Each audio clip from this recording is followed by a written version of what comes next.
영국의 주요 작물은 밀과 호밀이다.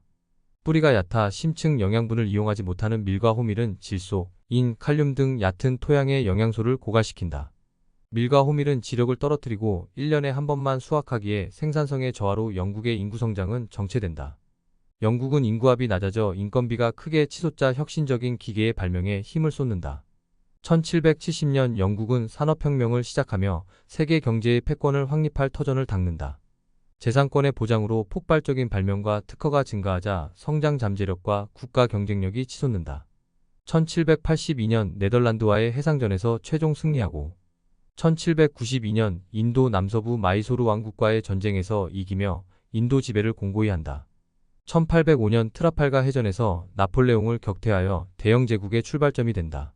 한편 벼농사에 기반한 중국의 청나라는 인구 과잉을 겪는다.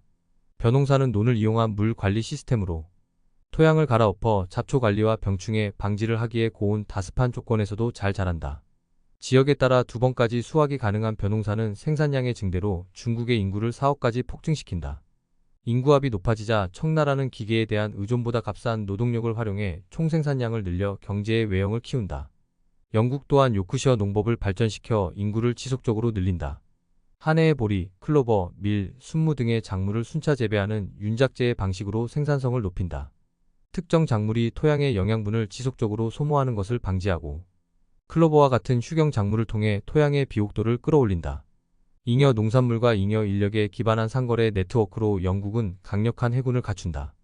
가장 찬연한 시기를 맞이한 빅토리아 여왕은 실질적 영향력을 행사하며 안정적인 왕권을 수립하여 군림하되 통치하지 않는다는 영국 왕실의 전통을 세운다. 빅토리아 시대의 산업혁명은 정점을 이루며 상당한 기술 및 경제적 변화로 대영 제국의 확장을 이룬다. 명나라는 세금을 받는 과정에서 일어나는 비리를 막기 위해 1조 편법을 통해 모든 세금을 은 한 가지로 통일한 바 있다. 금과 은의 교환 비율을 1대6으로 정하지만 은을 대량으로 확보하는 데 어려움을 겪는다. 은과 금의 교환 비율이 2배 가까이 차이가 나자 1대12의 비율을 유지한 유럽의 은이 중국에 유입되고 중국의 금은 유럽으로 빠져나간다.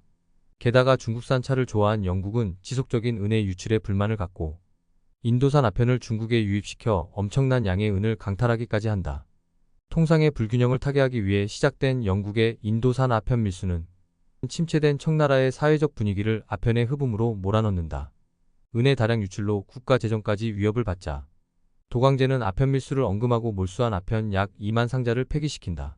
손실의 보상을 요구하며 극동함대를 파견한 영국은 1842년 상해를 점령한 후 남경까지 포위한다.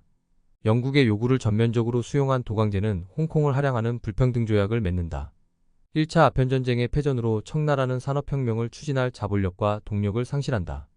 인구 과잉이 잉태한 농업 중심 경제에 갇힌 중국은 360주기 제육기의 겨울에 들어선다.